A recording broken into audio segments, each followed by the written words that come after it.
I'm so happy to have you here. And I'm really honored because I know you don't do a lot of things like this. And thank you for joining us today.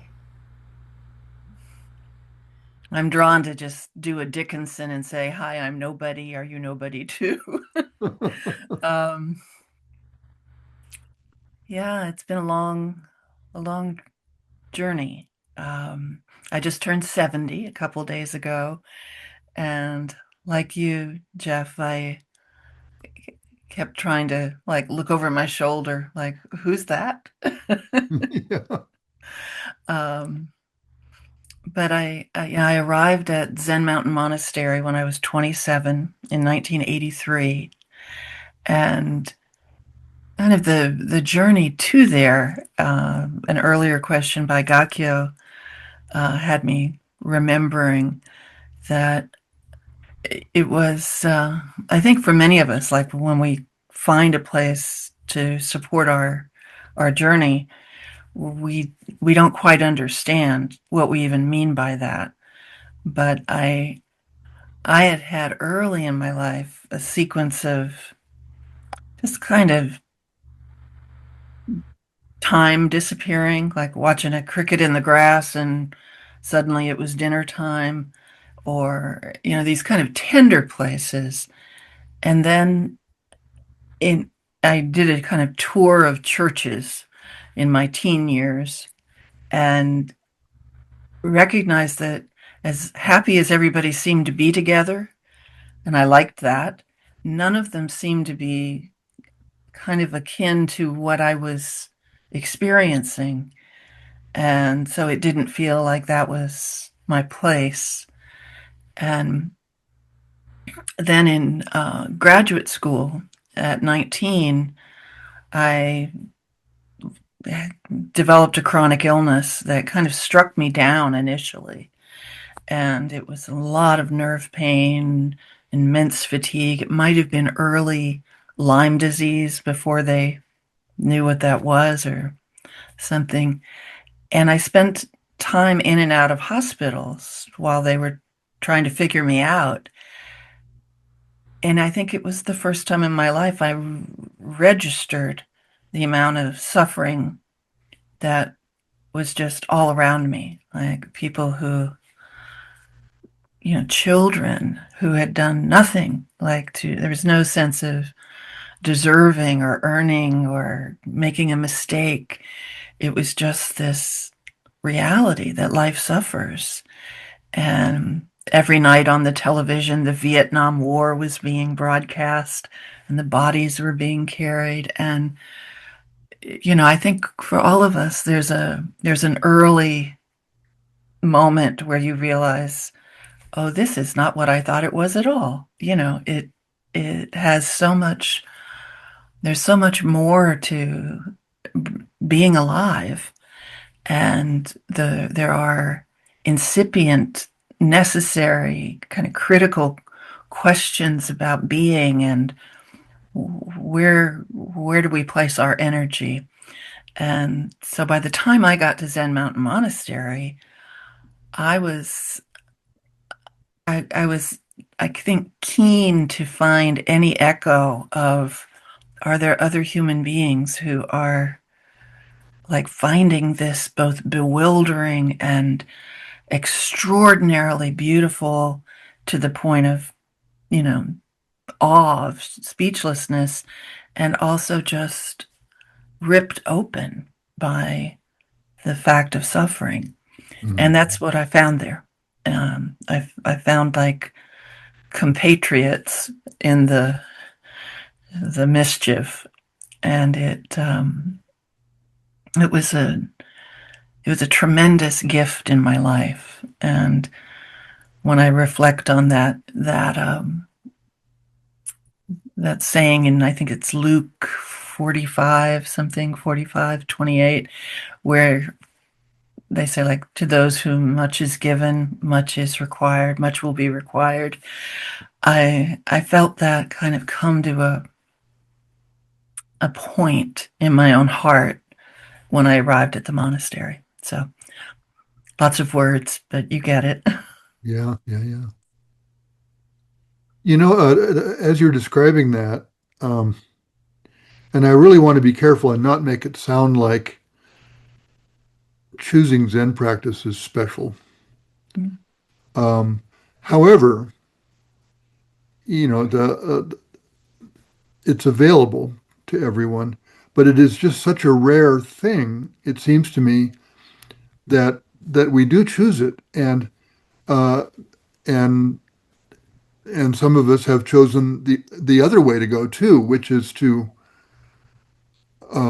distract ourselves or numb ourselves or reach for the shiny objects or get stoned and go skiing. You know, and many of those things are just fine to do. They're just activities. But Excuse me, did you say get stoned and go skiing? yeah, Oh, wow. That never occurred to me. Wow. Okay. well, we live in Colorado. This is an entire slice of the demographic here. Pardon me. I worked for 40 years in the outdoor industry where people went backpacking and climbing and got stoned and go skiing and everything else like that. And it is perfectly okay. There's nothing wrong with it. And in fact, as activities go, it's very healthy. But uh, it's I really experienced that people were running from something too. There's that aspect of it. I don't know if that resonates with either of you. But, I tend to think in Venn diagrams.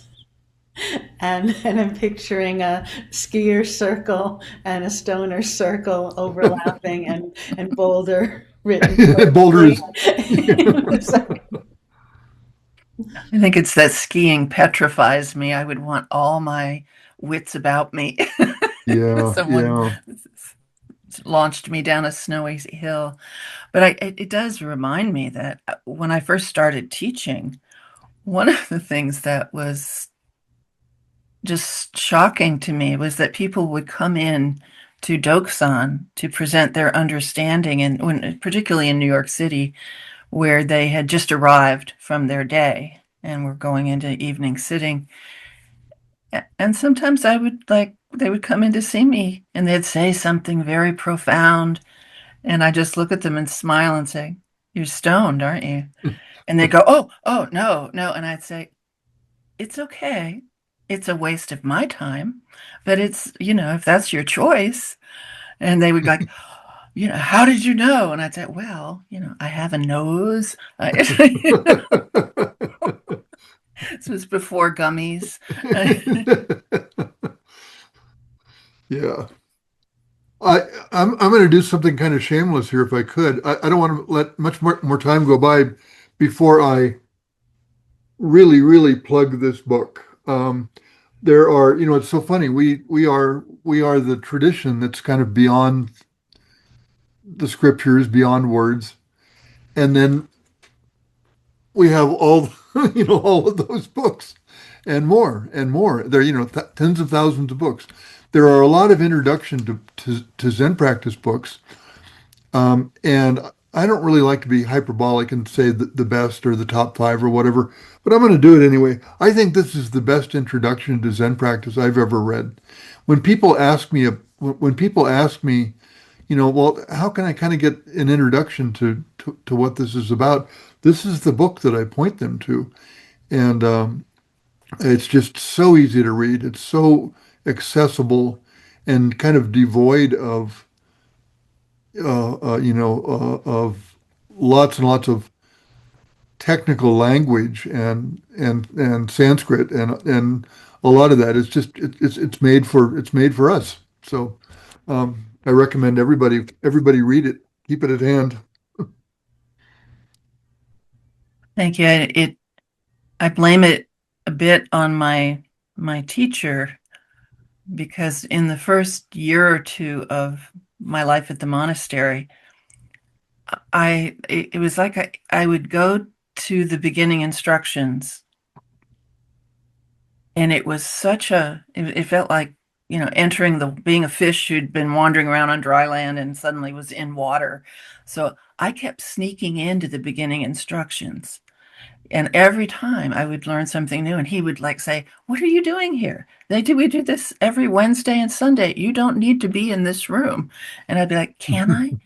And it was like the clarity of that part of his teaching, of like just kind of gathering up like all the like disarray of like, I don't know why I feel like I do. I don't know what this tradition is. I don't, and it was kind of like, and I'm so grateful for that.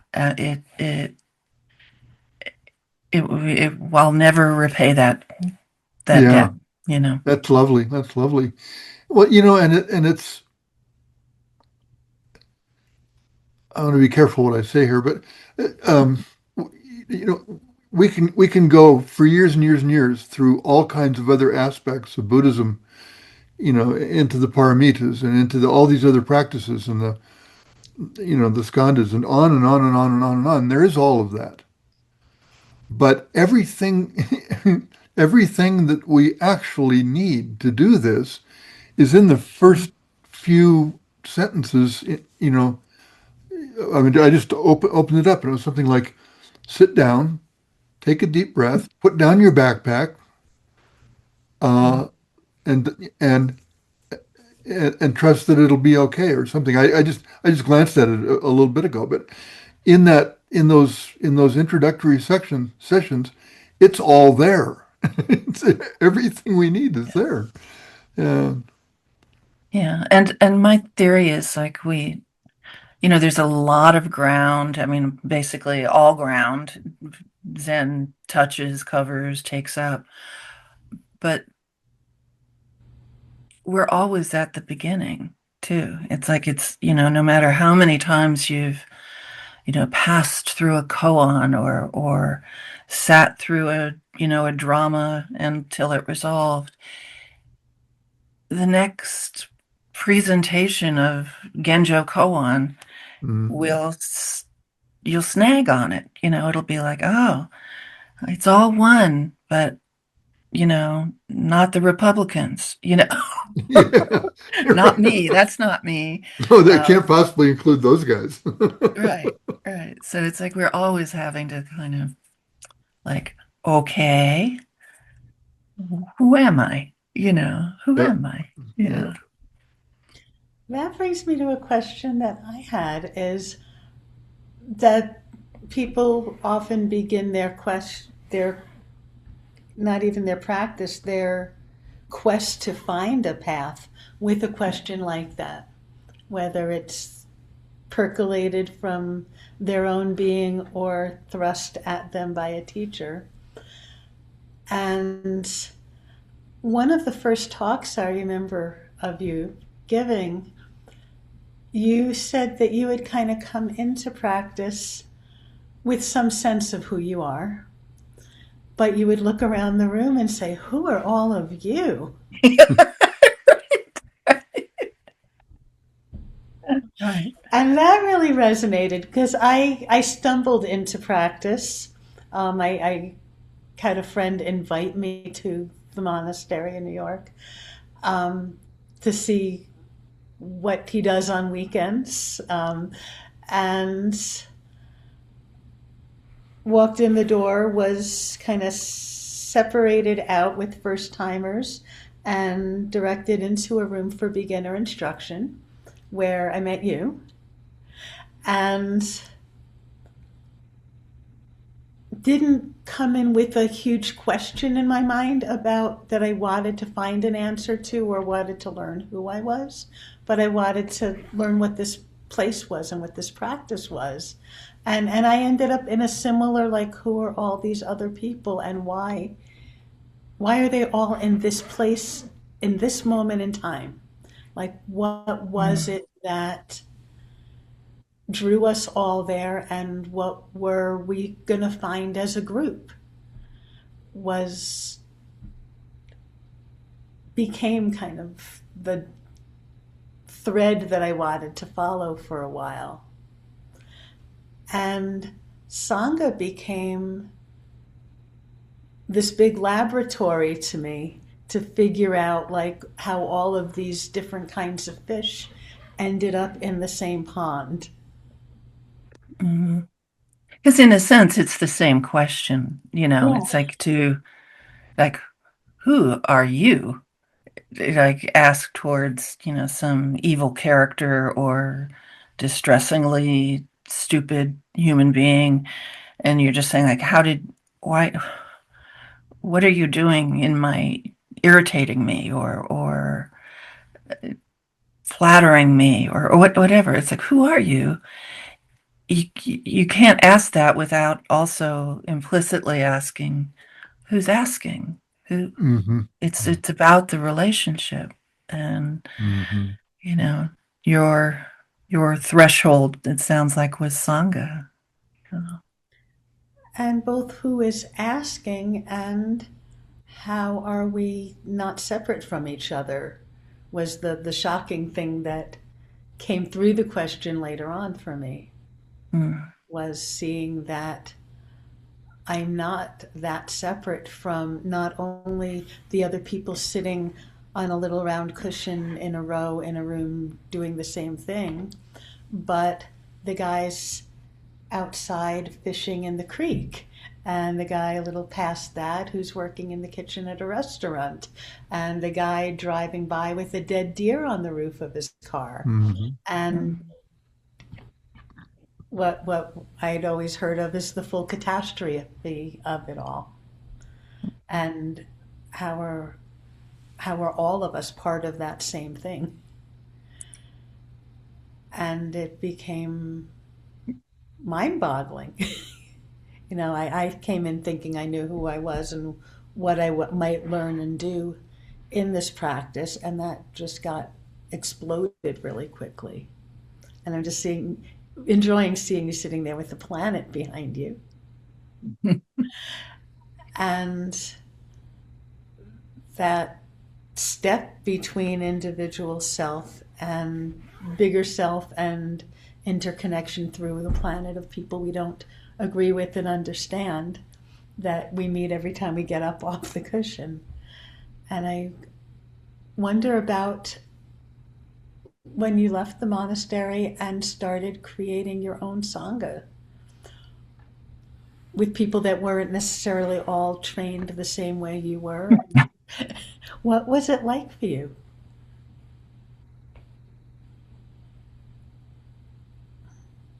weird. I think when spending 27 years in a system, which is the monastery, even though the gate was wide open and, if anything, maintaining any sense of, core and stability, there would be like 10 people, but there would be thousands of people in a year coming through. So it wasn't like you were off somewhere away.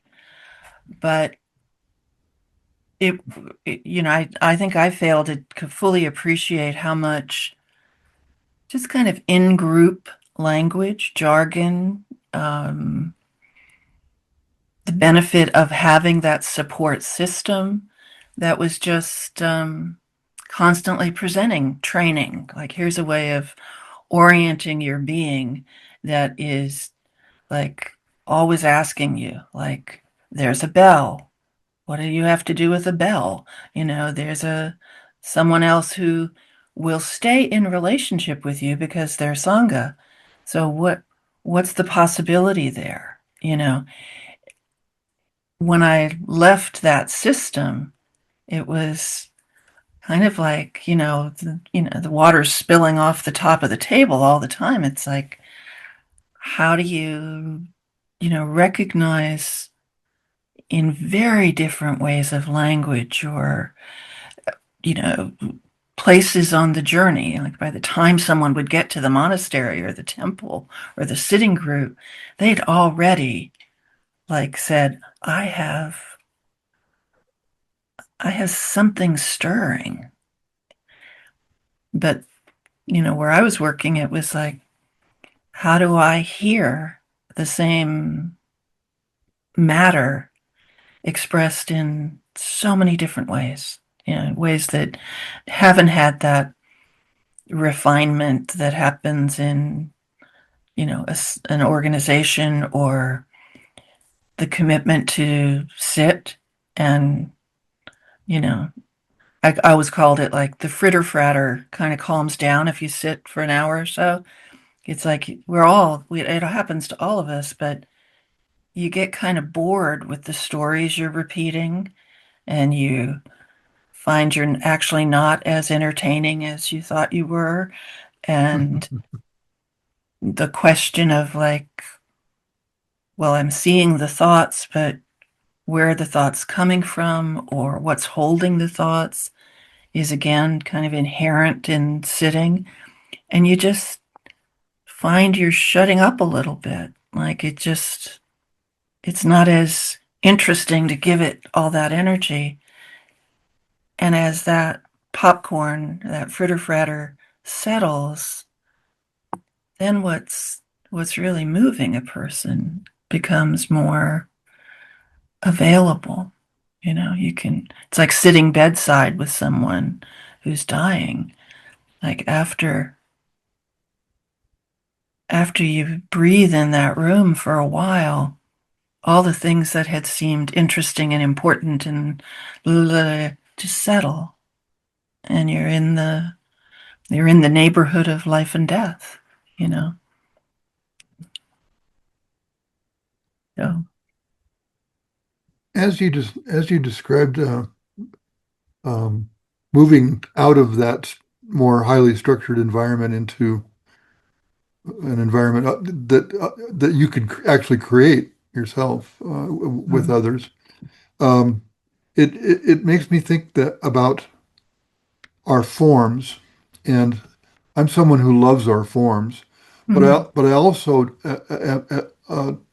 I'm also not married to them necessarily. And I had just a lovely experience that helped me with this. Uh, like what was it, 40 years ago? Living at Zen Center, LA, when Maizumi Roshi was still around, and it was very, very structured, and I would imagine somewhat like, ZMM. And for one reason or another, we ended up in San Diego, and I sat with Joko Beck. And Joko Beck was a cipher when it came to structure and forms. I mean, one day you'd go to the Zendo, and it was robes and rakusus and Buddha statues and formality. And 6 months later you'd go, and all that was gone. And there was a rock on the altar, and she was a granny, and it was quite informal. And it really, maybe you could say something about this. It really helped me see that it's not about, the forms are beautiful and they're helpful and they're really supportive, but they're not it. They're, right, yeah, right. But it's like all of the devices. It's like I yeah, used to say, people would be walking kinhin very slowly in the Zendo, and you can tell whether it's a live activity, it's present, or I would just say, like, the only thing that distinguishes this absurd act of walking in a circle with your head lowered, barefoot, with people dressed in Japanese robes. It's the dog. Hey, is your intention, like what's going on here? yeah.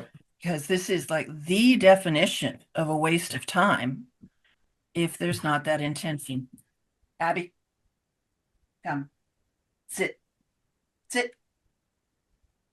Okay. Our enemy UPS has come by. Uh-huh. So, I think there's that part of it that is just like any activity is in one sense meaningless and bizarrely inane, depending on how are you waking up in that. I mean, I remember, someone challenging the kind of the Japaneseness again. Like, you people are all wearing these robes, and my blue jeans are the Buddha's clothing. And I sat hearing that, and I thought, like, well, it's true, but I know for me, like, I've never cried over my blue jeans. Like, I cried with my robes. Like, they were like the manifestation of, the representation anyway of like every impulse in the human heart that had ever been, beyond itself, beyond, just I'll build my own box and do my own thing. It was generosity, it was compassion, it was how on earth did I get to hold this in my hand and put it on my body and be encouraged to, not waste this life. And I thought, like, I should cry over my blue jeans, of course, but I haven't quite gotten there yet, so for now, like, thank you. Very nice. Yeah. What the forms, just to go back there a bit, early on, there's so much for students, especially going into a formal Zendo, of trying to get it right and watching what everyone else is doing.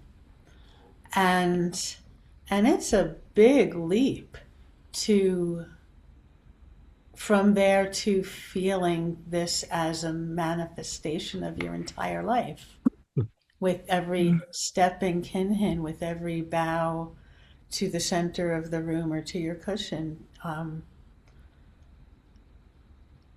And is there anything either of you would have to say about the space? I think It seems that's like the the space teacher. in between. Yeah. That's the teacher's job. It's like if you're creating a situation that's just adding more nonsense to nonsense, shame on you. Shame on you.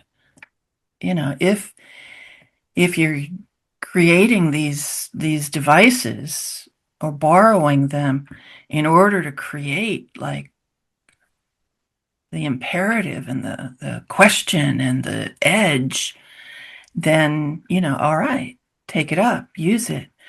But, to just let it become this sleepwalking, cultural appropriation, Yeah. or everybody's just wanting to fit in. So like they do, monkey see, monkey do.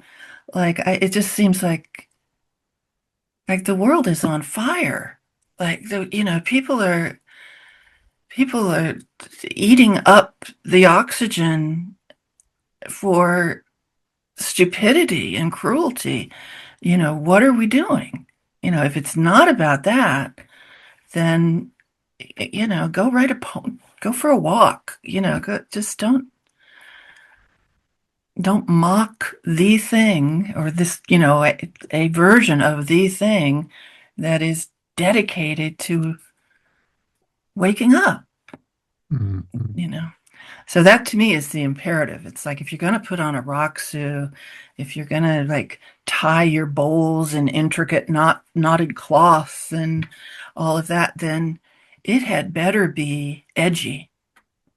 Mhm.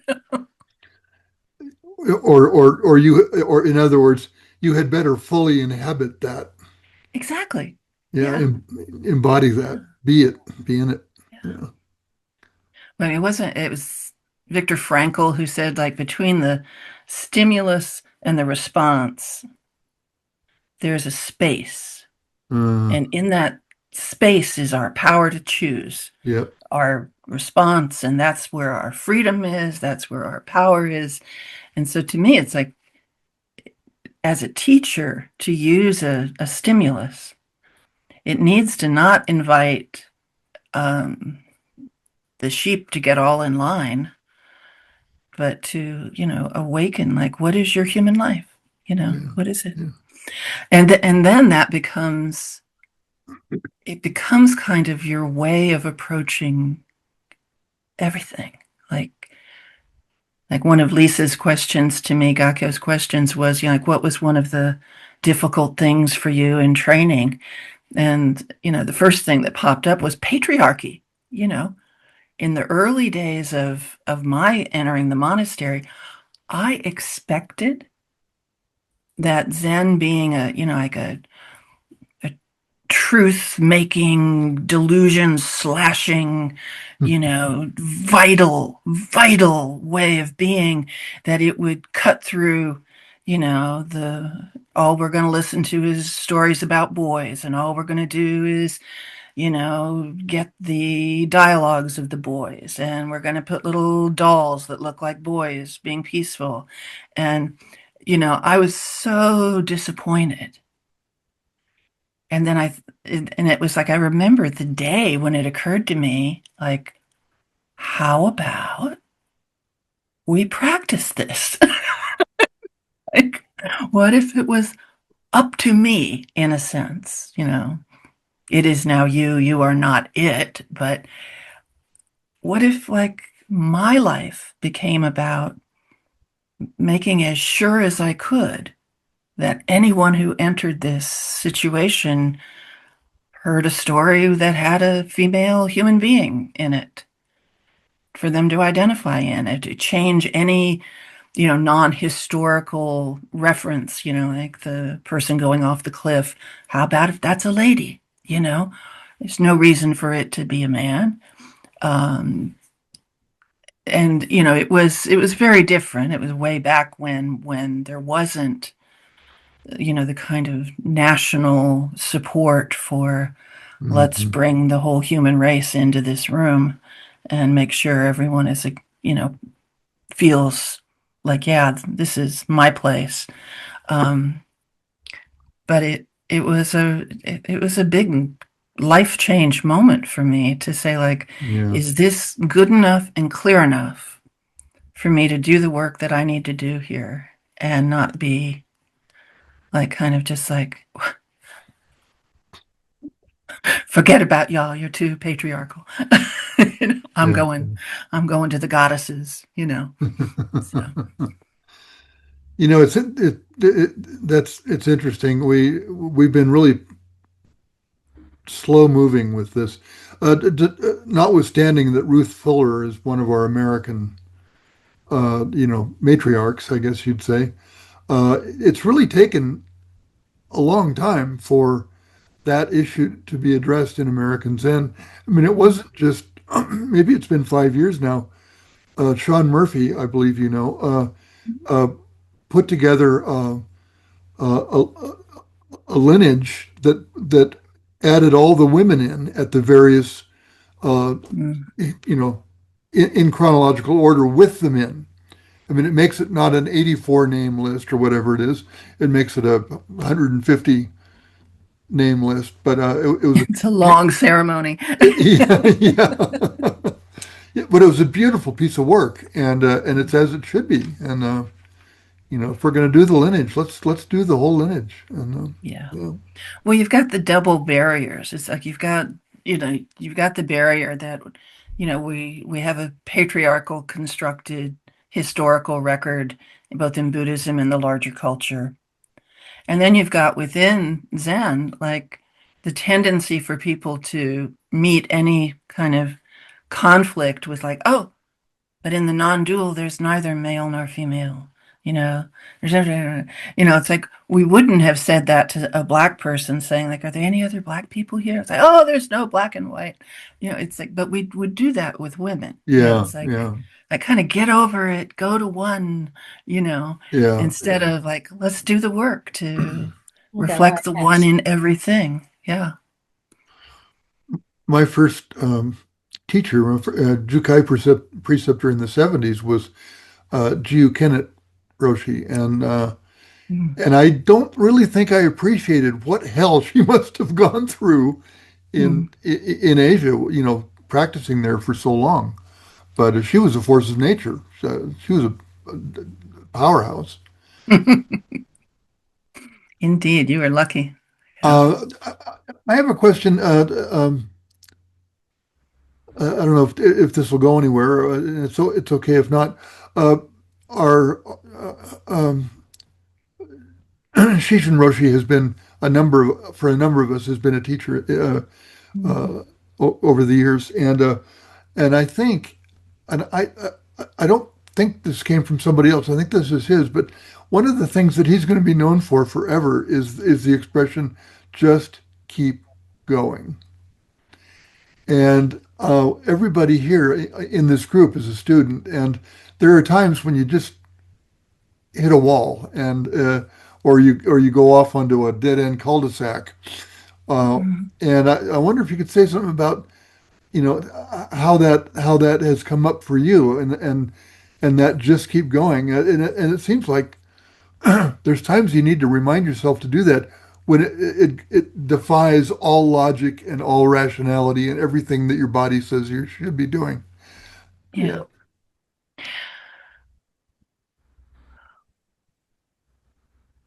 I mean, I will thank my cranky body at this moment for being such a damn teacher, It's like I think hitting the the the wall that I hit when my nervous system decided to just say, let's shoot pain out randomly all the time, um, and just exhausted me. That coming to a place where it was like, okay, I'm not being betrayed by anything. This is just it. Like, okay, I took 2 steps and they were easy. I took 1 step and it was like, ow! And then you're there. You're kind of hovering in space. What happens? You just stay stuck, or you can fall into like, well, here's a familiar pattern. Bitch, bitch, bitch, bitch, bitch, or like, is there anything else available? And, as much as I would like much rather have not had this thing going on, the fact that it has now kind of trained me to decide, like, do you want a whole life that is just like, this is wrong, this is bad, shouldn't be this way, it just hurts? Or is it like, well, that just stopped. Now what? Now what? And when I look at the world, which is so like kind of coming apart at all its little stitched together, um, powers of civilization, I don't know how people can live this without that impulse to say, what now? What are the possibilities right now? And to hold that in a kind of open space, because otherwise you just tumble into fear and complaint. And it was always so curious to me, like, how did Frankl, for instance, go through the Holocaust, and his way, his moment to moment, like, what is this, became so beautiful. I mean, just like a beautiful human openness to, like, there's suffering, and I'm entering into it. I'm not running away from it. I'm not saying it's good or bad. I'm just here. And I have some opportunities here. And to me, when people are like saying, like, is the world coming to an end, or is it just like, and I'm like, I don't know. But in that space of not knowing, that's where all the vitality is, unless you cover it over. And we all have a million ways of covering it over. But to just let it I mean, let it be in the most like kick-ass real way is everything. Wonderful. We have a question from somebody. Aparna, would you like to unmute and ask your question? Yes, thank you so much. And I'm sorry I'm not able to have my video on this morning, but I'm so grateful for you, Myotai, and of course, Shoyun, Sakyo, and Gakyo. I really resonated with what you said about I'm a physicist, and of all the STEM fields, we have some of the worst harassment and racism. And one is always reminded by the establishment that the timeless principles of physics are genderless and you'll be okay. I'm like, but it is practiced by people who are so very, very human. And that's the challenge. So I really appreciated that. I was really intrigued by something that was mentioned in the announcement about your talk through One Body, which is spiritual sobriety. And I wondered if you could speak to that. And I want to thank you again for really advancing practice, Myotai and Sakyo Gakyo. The pressures on those who make the way are very high, like the masthead of a ship. They're really feeling the wind and currents. So thank you very much. And I think the phrase spiritual sobriety is I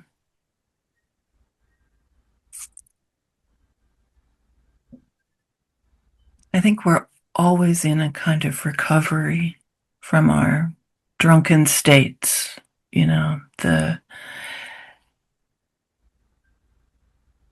drunkenness of like worldly, if you would, like delusions and passions and encouragement to be basically crazy, as well as the spiritual, like you can get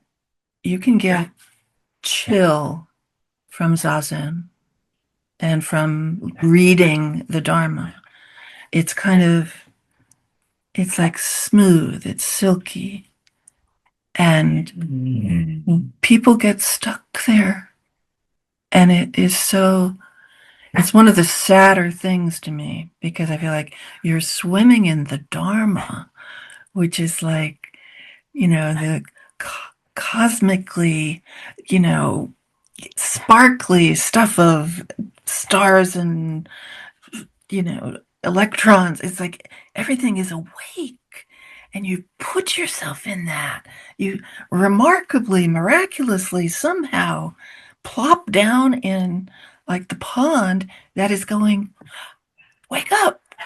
And to then use it to say like, I'm fine. Everything's fine. Nothing bothers me, is to like take life and turn it into nonsense. Daido Roshi used to often use the image of like there's someone who's like fallen. You meet Daido in this story, who's like in a pile of a pond of shit, and it's up to their nose, and so everything is fine as long as nothing stirs the pond. But you ask them, how are you doing? And they say, I'm fine. Everything's one. And so he would like clarify, like, what is it that you're constructing your life out of? Like, what is this? And to be very, very careful that you're not confusing that pond of shit that you're fine in as long as nothing disturbs the situation with the actual like edgeless oceanic reality of the Dharma. Which is moving constantly. Yeah. Yeah.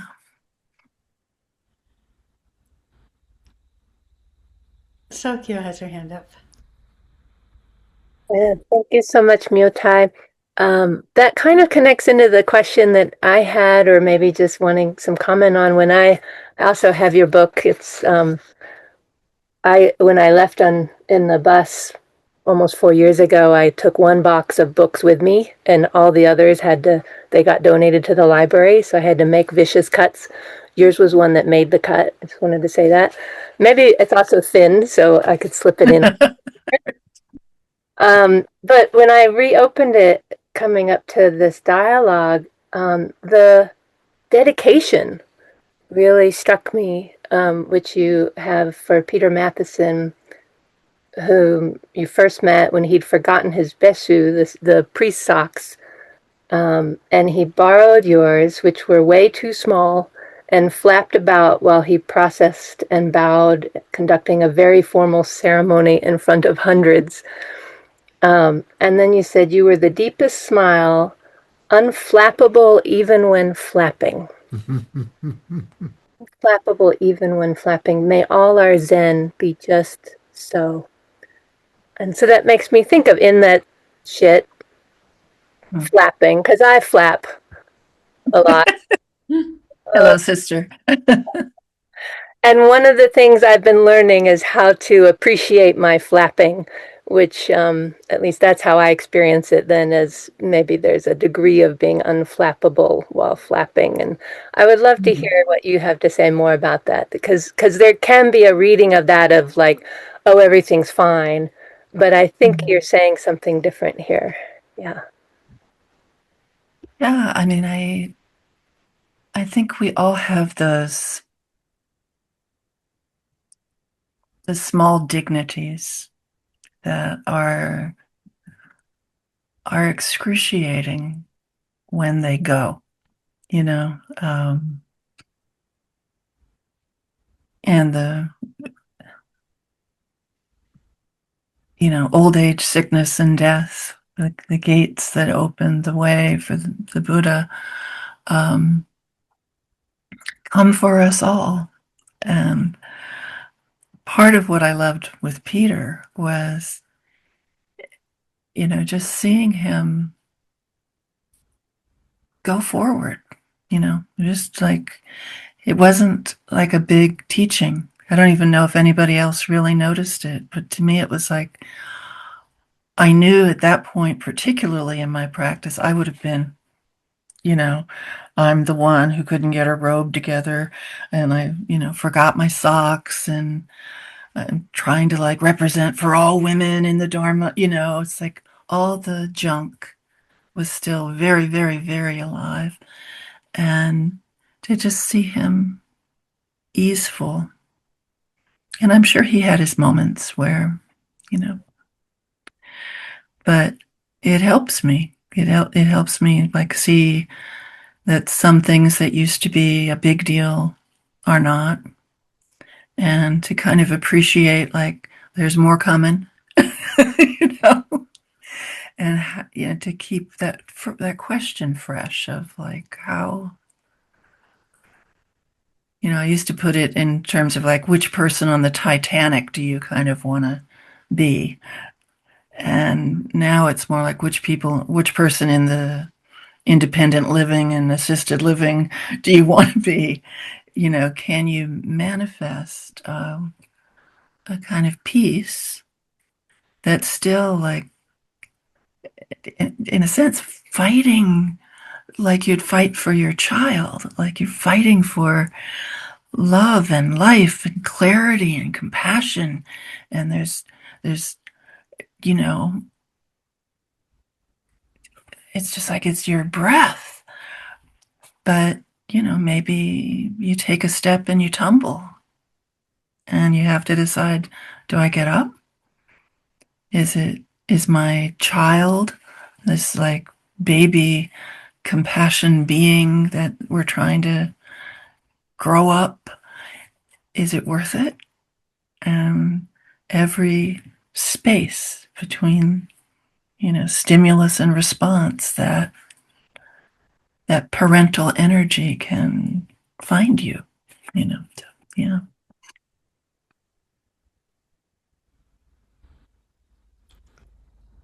time for one more question, if anybody has something.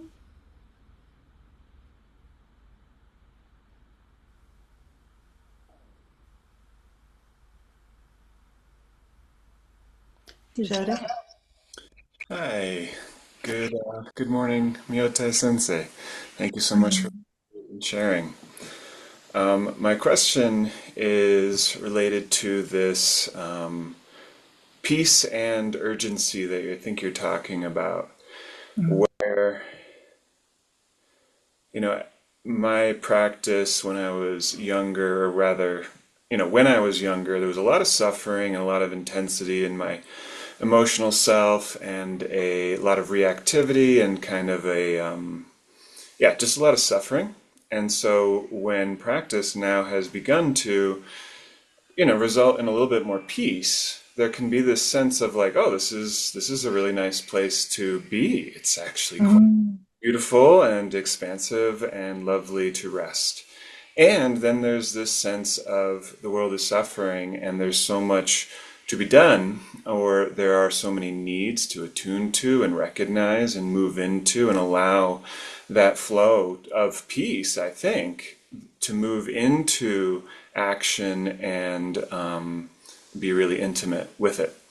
And I guess I get to this place sometimes of feeling like, am I supposed to feel more of one thing or another, right? So obviously right there you have I have a bit of a situation because I'm thinking about like, what should I feel? But there is this, like, I hear you talking and I really feel it. I believe what you say is really critical, is how do we really feel the needs of this world and move towards them and be there. And then there's this feeling for me of just like peace feels really nice. And I think it's right where you're talking about.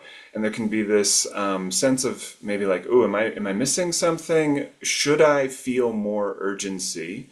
Or is it okay to kind of rest and trust that when I'm in situations, I can be awake to the needs and move into those rather than contriving ahead of time, like, oh boy, I better go ahead and like worry about stuff. Does this make sense? Question? Yeah. Yeah, it makes perfect sense. And I think like the shiny part in there is it won't stay still, and to create a situation that wherever you kind of begin to settle points to the other side. So sometimes our compassion being awake will also exhaust us. So we need to rest in the perfection of things as they are. And then sometimes we rest in that perfection and there's someone screaming next door and we need to get there. So whatever keeps that alive, like that it doesn't settle. And to me, that's the value of having a good teacher or good Dharma friends, or to, make sure you're giving yourself, if you don't have that really functioning yet, giving yourself like kind of assignments, like where, Zazen is a kind of a check-in, like, are you present? Are you there? Is it working you in some sense? Is it shifting you from your assumptions? I mean, I used to, and again, I was a young teacher, was probably misguided. But when people would come in to see me and they would be like, I'm not as bothered by the things that used to bother me, I would give them an assignment. I had one person join the council in Brooklyn that was making housing decisions. And it was basically a bunch of really boring meetings. And I said, if you're stuck where you're stuck, you need to go towards something that will challenge you. And sometimes the thing that will challenge you is it's time to go get a massage.